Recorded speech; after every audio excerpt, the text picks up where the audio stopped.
Yeah, it was all in.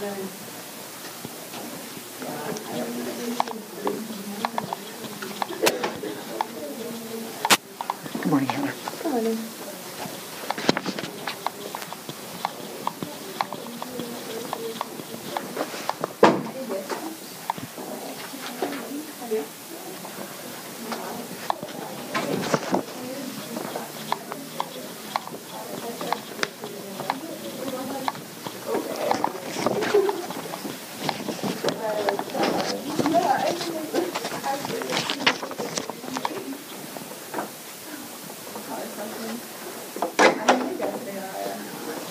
Okay, we've got 8:30, so why don't we get started? Good morning, Psych Stats. Hey, I've got some great news. It's Wednesday. It's 8:30 in the morning. It's cold and it's rainy. How about all that? All right. Thank you all for being here under these circumstances. I appreciate your doing that. Just to remind you of where we are, we're in the one-way and factorial ANOVA week, as you can see up there. And we had a TED Ed for today, so thank you for responding to that.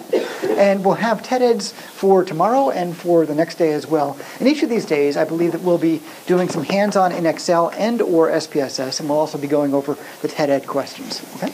And then 1 week from tomorrow, we'll have our computer quiz. We'll have on Monday our usual journal article, and I think that's going to be, or at least our student speaker will be Vanessa this time. Is that right? Okay. Really good. And then we'll have on Friday, I'll hand out the prompt for exam 3, which will be another writing assignment. Okay? All right. So lots to do in the coming weeks, and this week we're really focusing on ANOVA. To get set up for ANOVA, we had previously taken a look at the t-tests, and so there were just a couple of questions from last Friday's TED Ed that we didn't get to. So I thought I'd just go over a couple of those, and then we'd go into today's main event, which is understanding the one-way ANOVA. Then for tomorrow, you'll be doing some factorial ANOVAs. Okay? All right, so just to remind us, we were talking about t-tests, and one of the questions that we had is the following. Assume that you would like to conduct an independent samples t-test. Explain how you would interpret the information from the Levine test.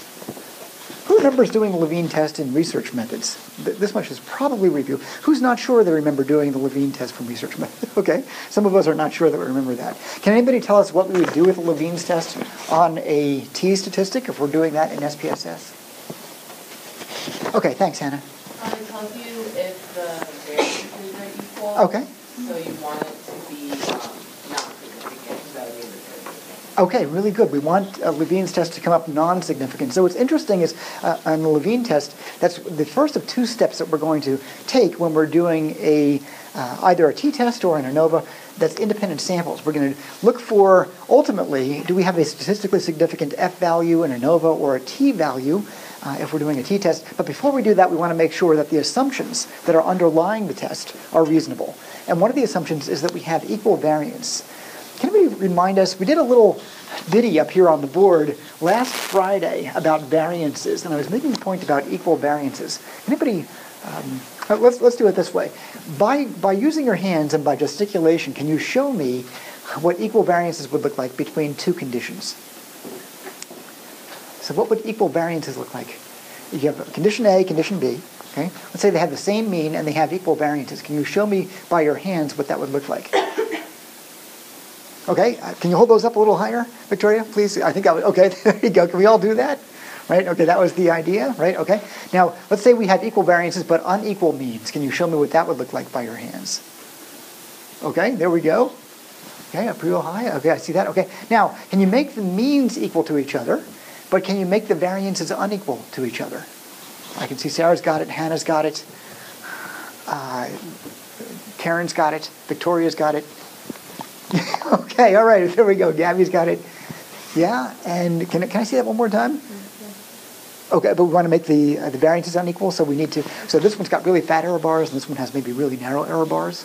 Okay, we can do it like that if you prefer, or like that. Okay, so Levine's test is telling us, hopefully, that our variances are approximately like this. Okay, they're approximately the same, or maybe they're approximately like this, but they're similar to each other. Who's following that? Okay, so it's a Levine's test for equality of variance. And that equality of variance is one of the assumptions. If we establish that we have, at least roughly, equal variances, then we can proceed and look at the F and say, okay, maybe the F is significant or maybe it isn't, but at least we know it's a legitimate F. Anybody want to remind us why it's difficult to interpret things if we have this kind of a scenario. One of the variances is a lot bigger than the other variance. We mentioned this on Friday, but we also mentioned it in the last 2 minutes of class, or thereabouts. Yeah, go ahead, Dan. They're like a standard deviation away from each other. Okay. So you can't like assume that they're equal. Uh-huh. Right, okay. So Gabby is, 3 standard deviations away from me. I should be 3 standard deviations away from her, okay? But if she's 3 standard deviations away from me, and I'm 10 standard deviations away from her, that's nonsensical, right? So when we're thinking about how far apart the means are from each other, do we use step sizes that are this big, or do we use step sizes that are that big? If we're using this big, maybe something is 3 standard errors away. If it's this big, it might be 10 standard errors away. So we don't know which of the two to use. But if they're about equal, it really wouldn't matter which one we use. Who's following that? Yeah? Okay. Okay, so that was our third to last question from TED Ed on Friday. We were dealing again on t-tests, or with t-tests there. Let's talk about one-tailed versus two-tailed.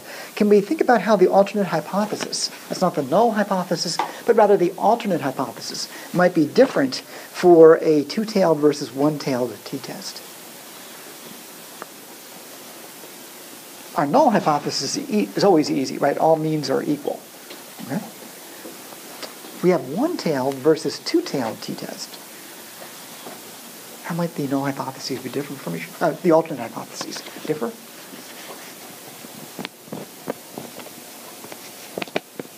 Okay, thanks, Karen. For the one-tailed, it would be that the first mean is either greater than or less than the second mean. Okay, right. So we would specify the direction. We might say that this particular mean, maybe the mean of our Prozac group on a mood test is going to be higher, right, than the mean of the control group.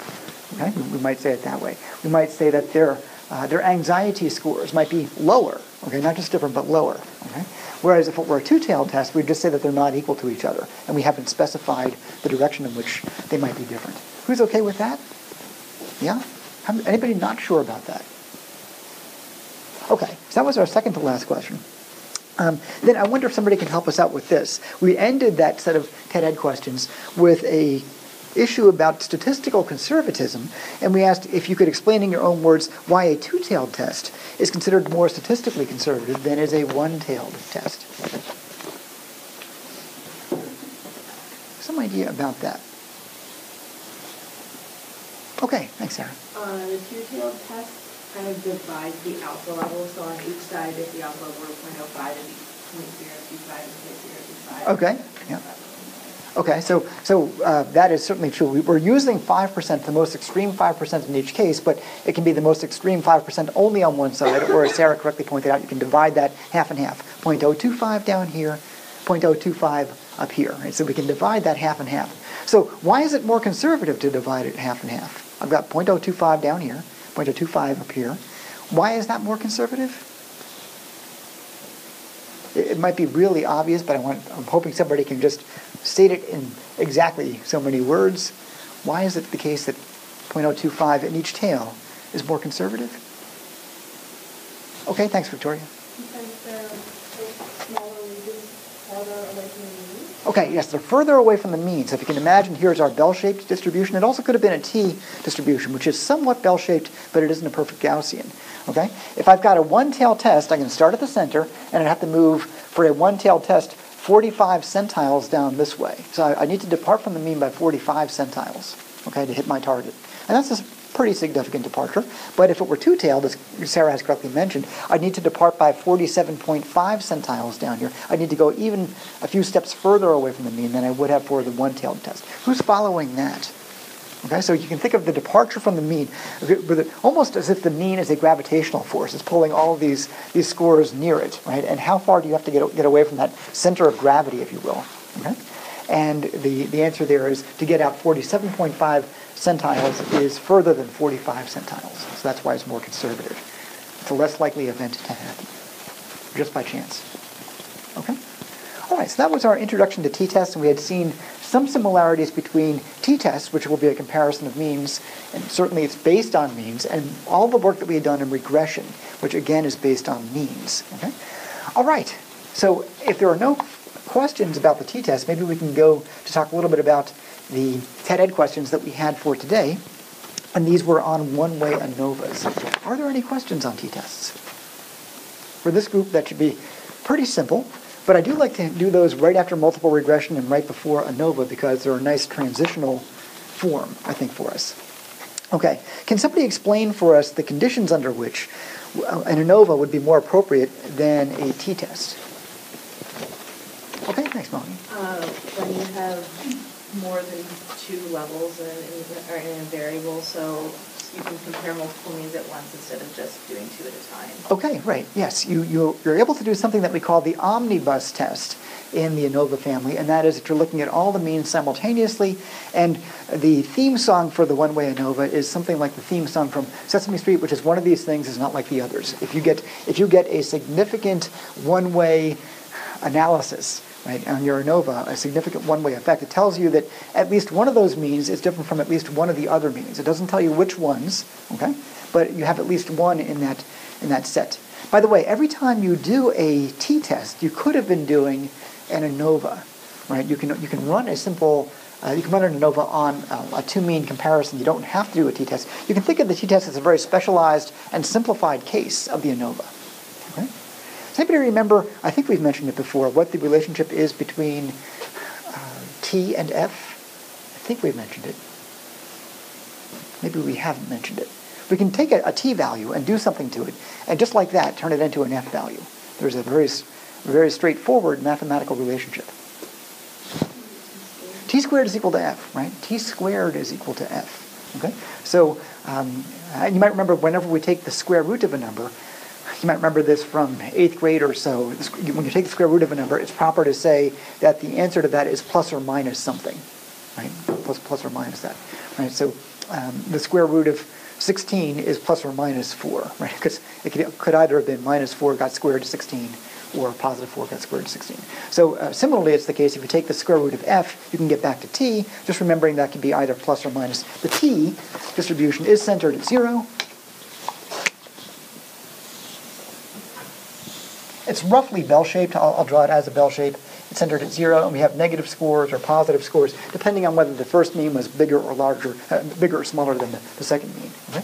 But the f distribution, kind of giving it away here, I think, is like this. So once you take this guy, this is t, and you square it, you've almost taken this half, and you flipped it over this way. So we're going to start at 0 and go off to infinity in principle. Okay? This one is f. Okay. In what way is the numerator of the f ratio, or the ANOVA, similar to that for the t statistic? And then we can do the denominator. Let's do the numerator first. What's going on in the numerator of those two different statistics? The t and the f?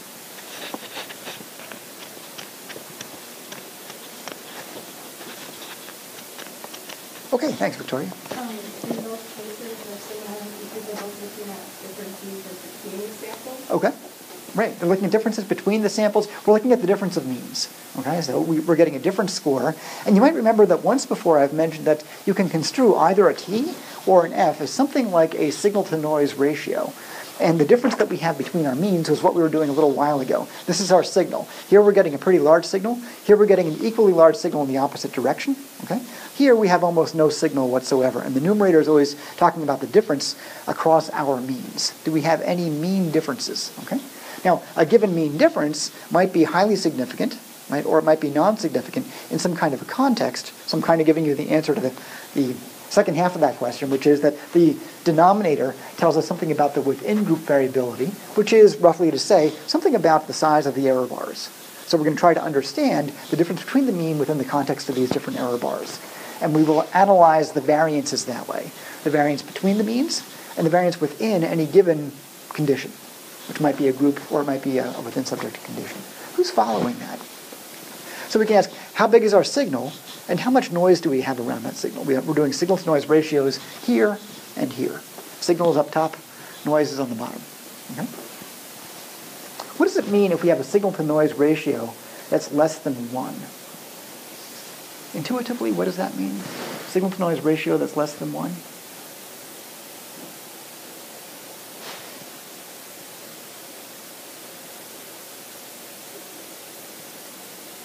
Can you can you show me by your hands what that would look like? All I'm going to tell you is that there's somebody did a statistical analysis, and they did a signal-to-noise analysis on it, and their signal-to-noise ratio was less than 1. Can you show me by your hands what that would look like?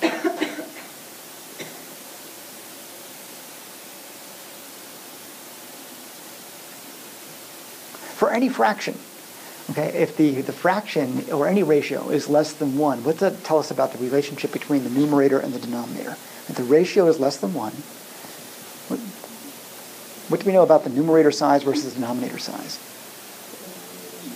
The denominator is bigger, okay? And if we have a signal-to-noise ratio, okay, just like any other ratio you've ever done in your life, if the denominator is bigger than the numerator, okay, it means in this case we would have more noise than signal. So can you show me that by your hands, having more noise than signal?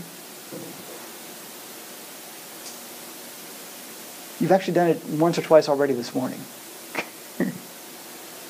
I think Gabby's got it. Can you hold it up real high? Okay. So let's all take a, that's perfect. Okay. What is Gabby's signal? 0. Okay. What's her noise? Something bigger than 0? So we have something bigger than 0 down here, and we have 0 up top. That's going to give us a signal-to-noise ratio less than 1, and her stuff's going to look like that. Okay. If she were to plot that instead of giving us this, right, instead of giving us that and giving us these means, she unpacked that and did a scatter plot. What would the R value be? What would the R value be? So she gave us this, and that was perfect of her to do. Here's condition 1, here's condition 2. She gave us this. People okay with that? Yeah, that's what she gave us. Let's unpack this into a scatter plot where we have a bunch of points at level 1, and we have a bunch of points at level 2. They have the same mean, they have the same variance. If I were to draw a best fitting line, can you draw the best fitting line for me in the air? There, what would the best fitting line look like? What would the R value be? Here, the R value is going to be 0. R equals 0. Yeah. People okay with that? Yeah. Because there's no slope to that line, right? Okay. All right. So hopefully we're seeing some connections, and this takes a little while to develop, some connections between the T and the F and signal-to-noise ratios and R's. They're all linear models. They all converge on the same thing. You can't say something like, oh, I got a non-significant T, so why don't I square it and maybe I'll get a significant F. It won't work. Why don't I do a T to F to R conversion, and maybe I'll get a significant R. It won't work. Those are all just different ways of talking about a signal-to-noise ratio. Okay? What do you have going on in your predictor variable or your independent variable, and how is that driving some kind of change, any systematic change in your DV? And in all cases, we were getting nothing. Okay? Who's following that? Yeah. It takes a little while to develop all those. Okay, let's keep on going with our questions. Let's go to question number 4. How would the most likely value for the F statistic differ from that for a T test, a chi-square, or R statistic if the null hypothesis were true for all of those?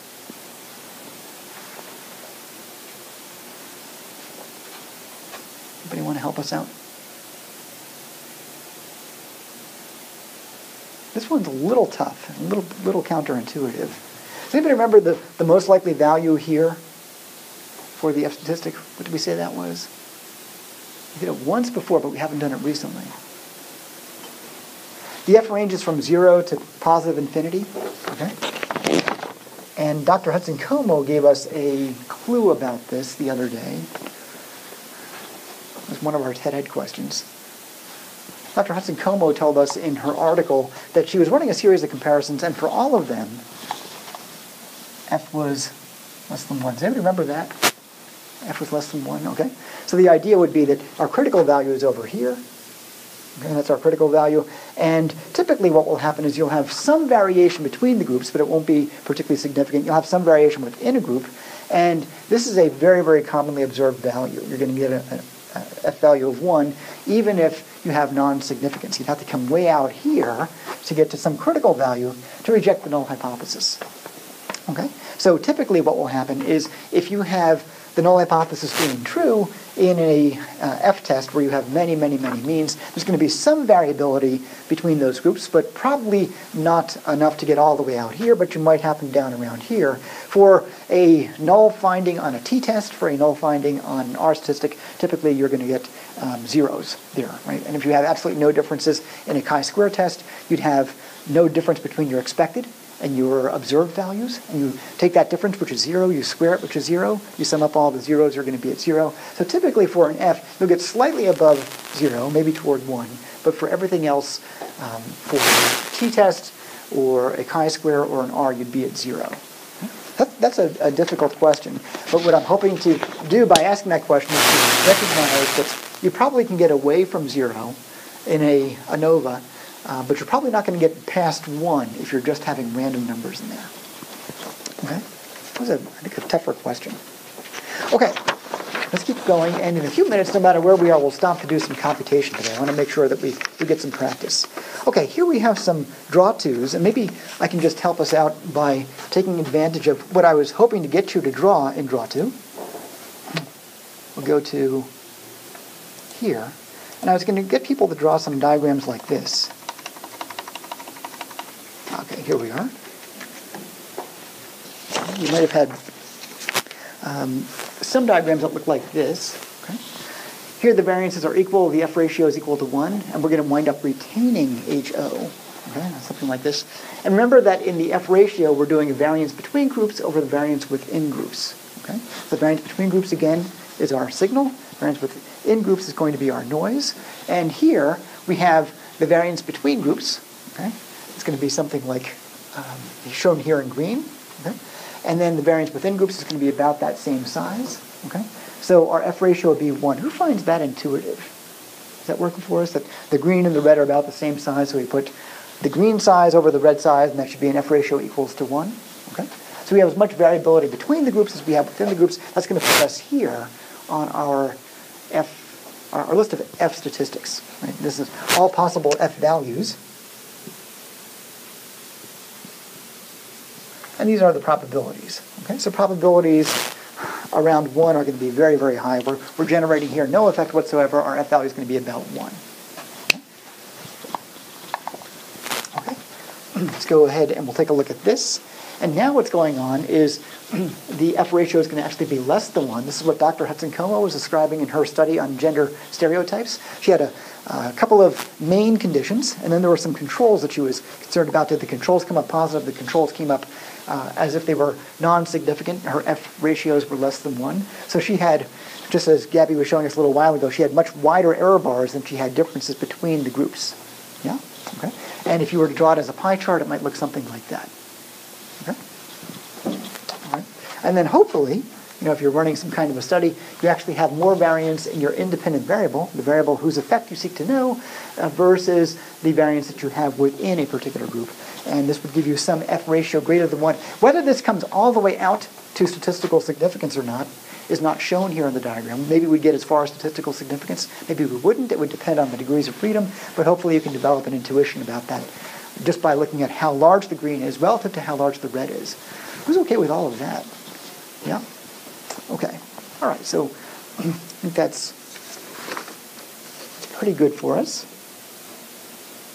Okay. I wonder if somebody can help us out with a question. I'll skip a little bit, and I'll go to the idea about general linear models. So I've kind of already touched on this, but can somebody explain in their own words why it is that SPSS software places ANOVAs within the menu category general linear model? I'll do a bunch of graphs that I was hoping would help you out to answer this question.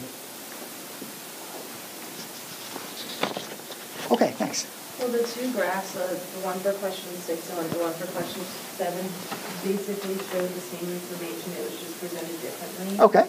And since question 7 was like a scatter plot and had like a line of best fit, so it was very linear. And since the ANOVA provides the same information and makes sense that you generally linear model. Okay.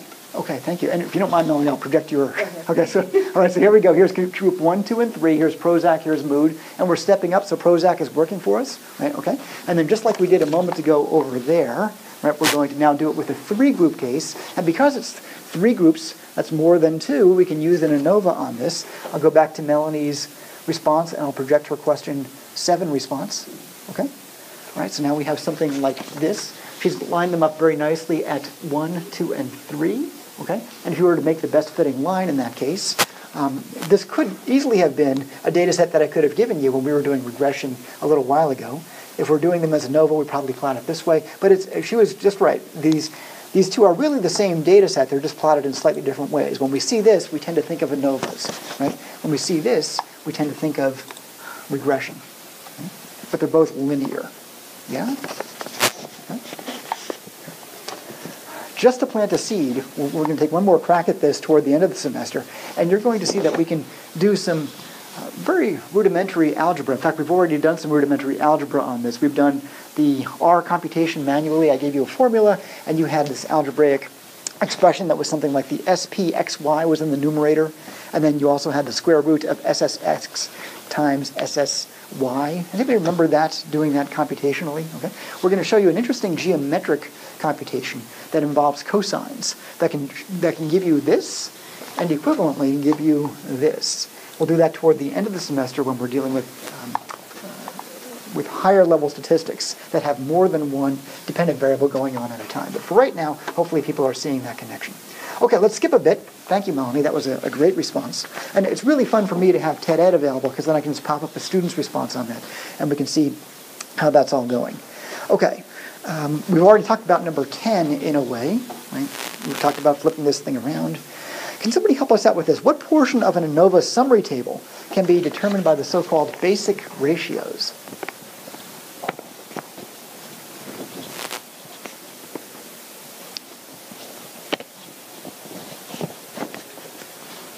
Basic ratios? What are the basic ratios? And by the way, the handout that you have in front of you is a bunch of basic ratios that we'll start using in just a couple of minutes just to get our feet wet with those. Okay? So what do those things do for us, the basic ratios? How do they help us out on the F summary table?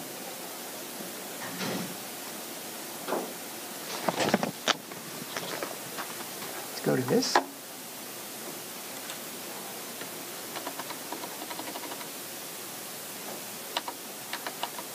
Okay, so those are some of the basic ratios that we've got.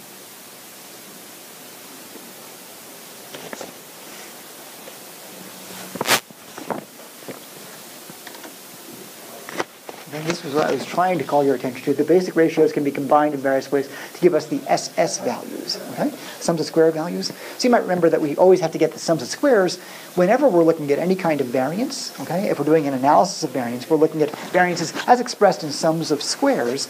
And of course, we also do variances when we're computing even the simple t-test. We need to know the difference between the means, and we need to know the variances going on inside of a group. And once you start getting to ANOVA and you have more than 2 groups, the SS's get a little bit hairy. And then tomorrow when we're doing factorial ANOVA, now we have not only more than one condition, more than 2 conditions within a variable, more than 2 levels, we probably have multiple variables. Okay, so there's going to be SS's for just about everything, and we need some computational help, and the basic ratios help us get to those sums of squares. Here's the F table, just to take a peek at this. Okay. And we're going to, in just a few minutes, try to develop an F computation, which is very simply the mean square between over the mean square within, as we saw a few minutes ago just in red and green. Okay? But to get that, we're going to need to develop some mean squares. A mean square, and I hope you'll make a note of this, one of today's take-home messages is that a mean square is a variance. Can we all say that together? A mean square is a variance. And one more time. A mean square is a variance. What is a variance? Well, we've done this the first, second, or third week of class, right? We've got some sums of squares, and we computed from the sums of squares a variance by dividing by either n or n minus 1. And then we took the square root of the variance, and what did that give us? Does anybody recall? The square root of the variance is standard deviation. That's what these things are, right? So these things are directly relatable to the variances. They're all a part of the same family. They're telling us something about the spread or the dispersion of scores. Okay? So we can work our way backwards here. We're going to take the df, here's the ss. We're going to take ss, divide that by df, and we're going to get a variance, just like we always did. Okay? And in the world of ANOVA, they have a special word for this variance. They call it a mean square.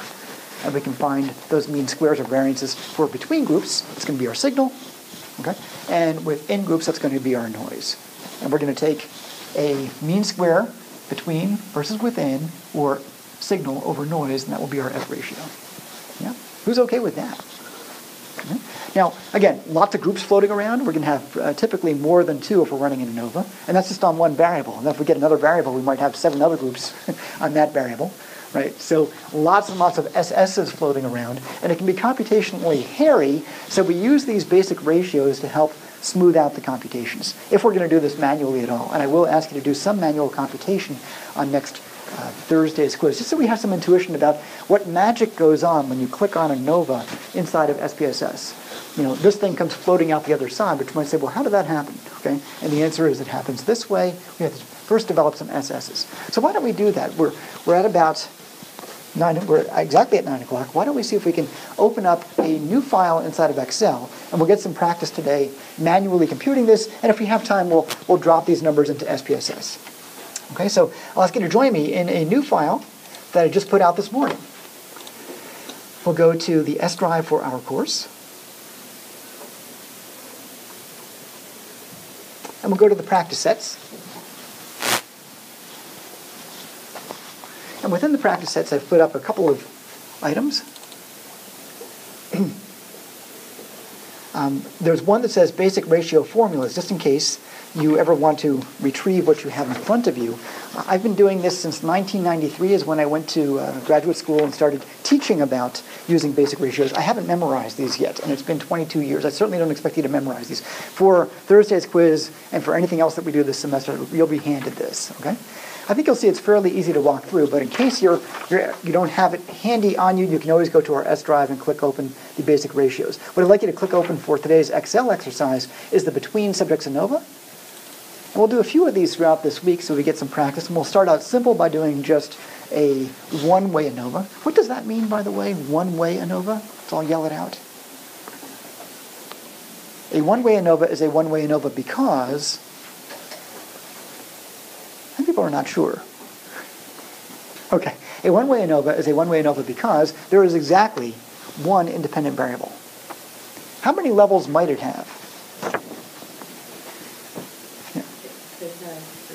It could have 3, it could have a bazillion, it could have 2. It has to have more than 1 because it is a variable. If it were only 1 level, it would be a constant, not a variable. If it's 2 levels, we could do an ANOVA, but we could also do a t-test. If we have more than 2 levels, we could have 3 or 3 billion, we could do an ANOVA. But if we have 3 billion levels and only 1 independent variable that has 3 billion different levels on it, we'd be doing a one-way ANOVA. So the idea here is that when we talk about an X-way ANOVA, that X refers to the number of independent variables that we have. It doesn't tell us anything about the number of levels in that variable. Who's okay with that? Is that working for us? So there's the idea of how many different variables do you have, and then for a given variable, how many different levels do you have within that? Okay, so let's pop that open, and as usual, this thing has a color-coded answer key just on the other side, so you can always get the genotype and the phenotype as you need to. How many people can pop this open and you get a 3-group analysis? Very simple, 4 persons per group, or 4 participants per group. I don't know if they're people. They could be Aplysia californica. That would be interesting. Okay. All right, why don't we see if we can run a one-way ANOVA on this. Maybe I can make things a little bit bigger so people can see it more easily.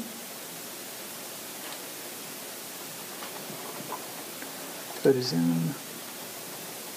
If I double that, maybe that's going to be enough. Okay, is that a little bit better for the people in the back? Yeah, okay. All right, so we're going to make our way on through this computation. Okay, and let's start on this side of the page first. We're going to need the back side in just a little bit. So this is the one that shows us our basic ratios, which are going to help us to get the sums of squares. And we need the sums of squares in order to compute the F. So we're trying to compute the F manually here. And we're going to work our way toward these 3 basic ratios. We have a couple of preliminary steps to do. Okay? All right, so just so we understand what the hypotheses are, in the population, all means are equal. So that's what we're guessing about here, and we have 3 groups that are samples from those different populations. Okay, and the alternate hypothesis is going to be non-directional in this case. In the population, not all means are equal. Okay, so we're really going to use modus tollens to evaluate HO in the population, all means are equal. Okay, let's begin by doing something that we haven't done yet for this kind of computation. We're going to take the sum. So if you'll join me in putting in the word sum.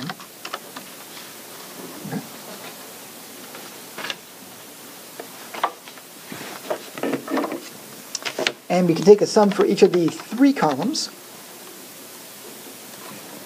You can do it once and then copy it over if you like. And you get sums for each of those. And I'll turn those into yellow just so you can see them, I hope, in the back. Maybe that makes it better. I'll give us a little more contrast. 104, 70, and 84. How many people have those numbers? Okay, we did an equal sum. Okay, let's also do this. Let's also get a grand total over here. I'll put the word grand. Okay, and we can get that grand total any number of ways. I'm going to take it by summing over the 12 scores that we have. Remember that we have 4 people per group, and we have 3 groups, so 4 times 3 is going to give us 12. I came up with a 258 as my grand total. Who's okay with that? Is that working for us? Okay. Now, here, I'm going to label these as raw scores. Just somewhere over here. For the rest of the semester, when we are dealing with these basic ratios, the very first step is typically to get raw score sums. Give us all the columns, give us the column sums, and give us some kind of grand total. Okay, that will be a very good first move next Thursday on your quiz. The next thing we want to do after that is take this structure and basically copy it, but we're going to get the squared counterparts to all of these raw scores. So if you'll join me by doing something like this, I'll highlight everything we've got there. Okay. And I'll go down maybe to A12-ish, and I'll just paste it in again. So far, that's a pretty boring move. I've just created a duplicate of that. Okay. And we're going to change it, but at least now we have the same structure. We have 4 people in a group, and we have 3 groups. We're getting something down here that represents some kind of culmination, and we have a grand culmination over here. How many people have that much? Okay. So far, so good. Now what we're going to do, though, let's change this label. We already have the raw scores over there. Why don't we call these squared values? We can even just put in squared, just to remind us of what's going on here. Okay? And I'm going to ask you to please blank out these values for right now. We already have the raw scores above. Let's just highlight over all of this and click on the delete button. Okay?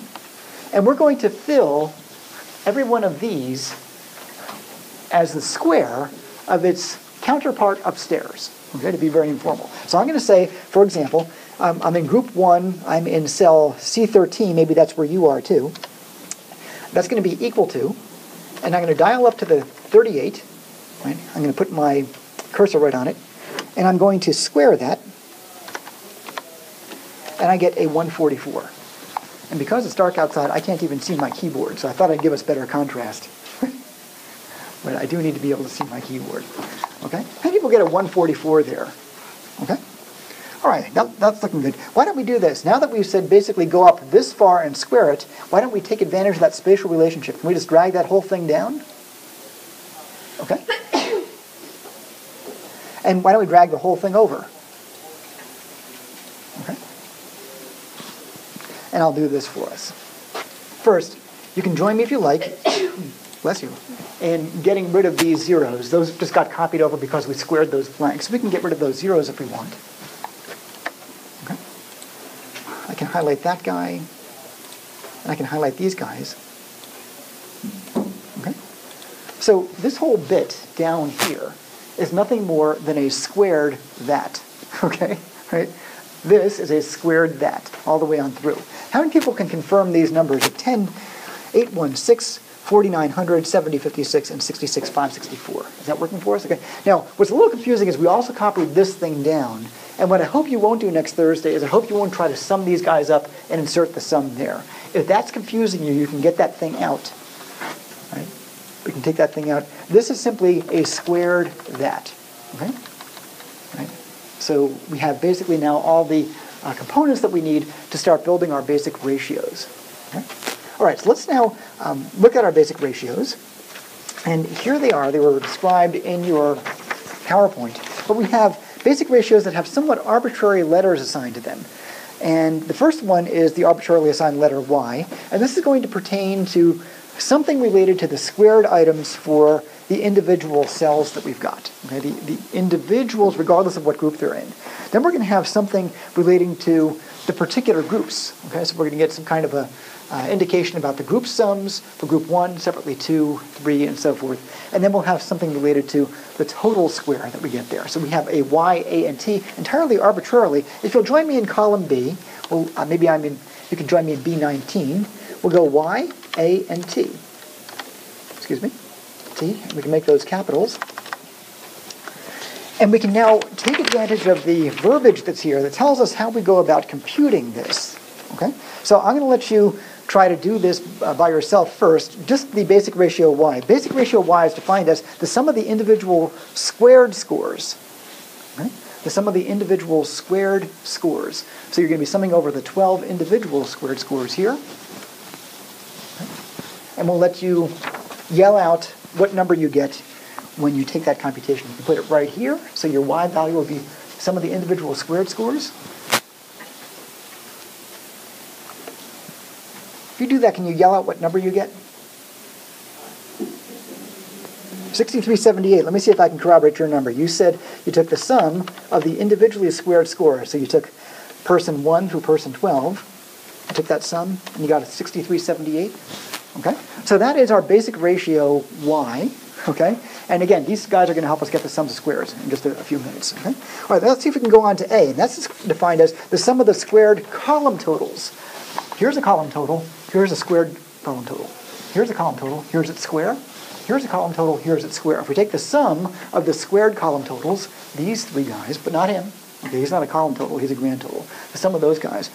And then we're going to divide that by the number of subjects. We're assuming here that we have equal n. Okay? I'll let you do that computation. That will be our basic ratio A. Okay? And I'll let you yell out what you get.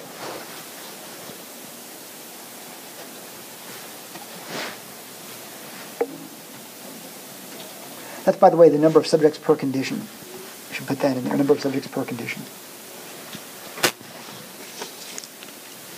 If you want to jot that on your sheet, that's fine. Number of subjects per condition. And what do people get? I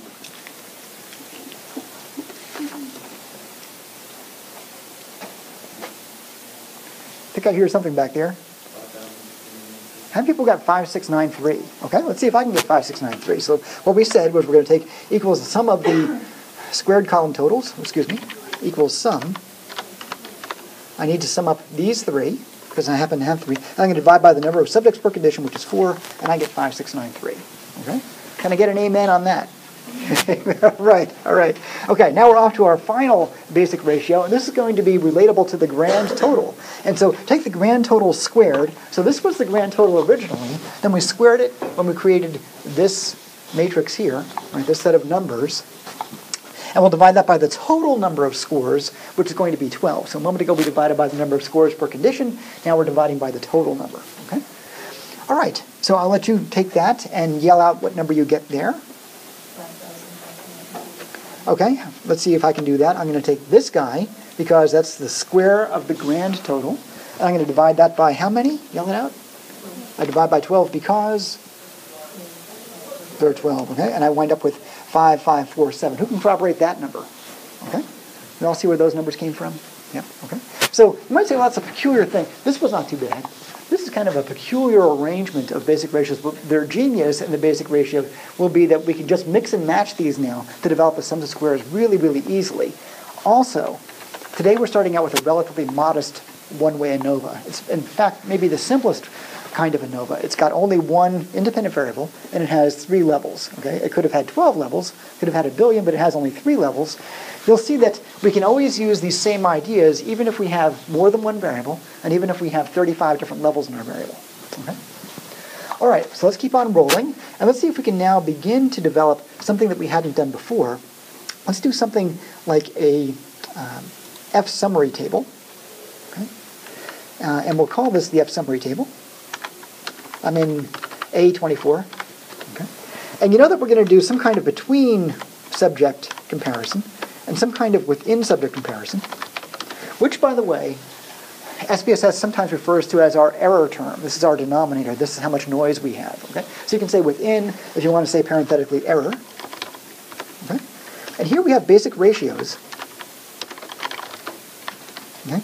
And if you'll now turn the page, we've done the first page already, we've done that computation, you can see that we have here different kinds of basic ratio combinations to get to our SS. So if I want to get the SS for the between subject, how do I combine my basic ratios? Can you tell me? A minus T. If you'll just join me in putting this in here, just so we can see the formula. I'm going to take the A basic ratio, I'll subtract from it the T minus basic, and for the within subject, what will I do? Y minus A. Okay? Okay, so let's now go over and begin to get our sums of squares. Okay? But instead of doing anything particularly complicated, all we have to do is the A basic ratio and subtract out the T basic ratio. Okay, let's see if we can do that. Equals, I can click on the value next to A. I'll subtract from that the value next to T. Okay, and I come up with 146. How many people have that? Okay, what might happen, and I do this too, right? There's a lot of things to click on here. You might accidentally do this. Equals, you might do T minus A. You haven't followed the formula. This is an error. Why would we know automatically that that is an error?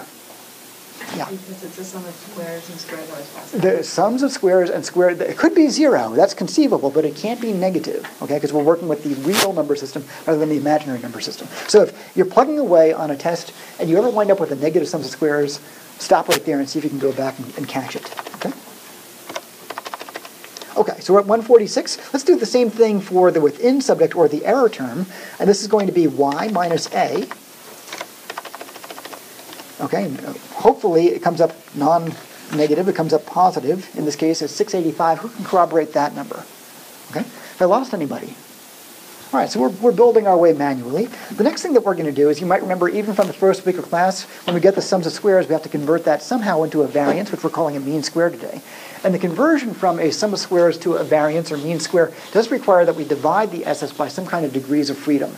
And the degrees of freedom are specified down here on your sheet. This will be handed to you. So for the between subject case, that's the upper row, A refers to the number of conditions that we have. So how many different conditions or groups do we have? We have 3, okay? So let's put in DF, okay? And so A, which is 3 in this case because we have 3 groups in this particular one-way between subject ANOVA, will be equal to our 3 groups minus 1. If you want to put in a 2 there, that works for me, but I'm going to code it genotypically as 3 minus 1 just to remind you how the formula works. It's the number of groups that we have minus 1, okay? Who's okay with that? Okay?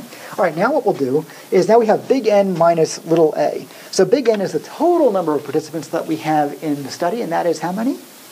12. And how many conditions did we have? How many groups did we have?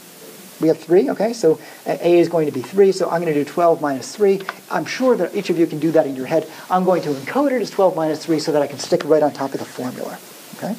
So if you're looking at this later on today or studying for next week, you can see where that 9 came from. Yeah, okay? Who's all right with all of that? Okay? Just like we did on the second or third week of class, we're going to get a variance now. The one minor twist is they call the variance a mean square. So you can abbreviate that any way that you like. I'll put in something like mean square. Okay? And that's very simply my neighbor 2 doors to the left, which is sum of squares, divided by my neighbor 1 door to the left. We've done that before. SS divided by DF gives us our variance or our mean square. So now the variance associated with our signal, right, between the groups is going to be a value of 73. I can actually drag that straight down. Oops, excuse me.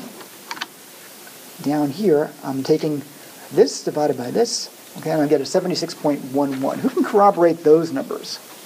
That working for us? Okay. And then finally, again, on the very first day of class, I did promise you that no matter what things look like in here, it will always be a ratio, okay? So our F ratio is going to be mean square between over mean square within. Okay? Equals this divided by that, and I wind up with an F ratio of 0.95 and some change, about 0.96 approximately. How many people have that? Okay. Just for context, let's look at a picture. Our F value can range from 0, because it can't be negative if we've done our, and it goes off to infinity.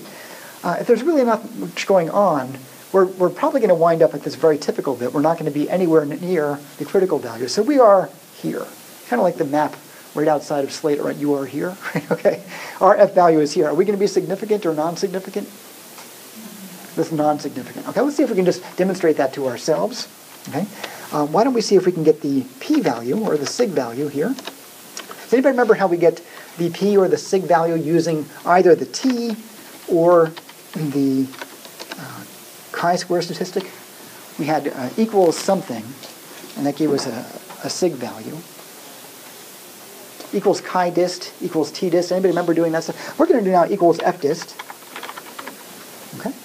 Let's put in our neighbor to the left. This is equals f-dist, left for n. Our neighbor to the left is the observed f value. We have two different kinds of degrees of freedom. The numerator, I'll click on the 2.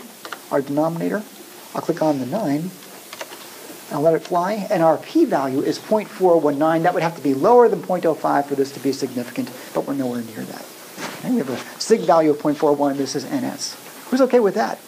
Okay, and we are out of time. We start on time, we end on time. So we'll finish a couple of ideas here tomorrow, and then we'll talk about factorial ANOVAs, and we'll do that for practice. And there's a TED Ed for tomorrow ready to go. Okay?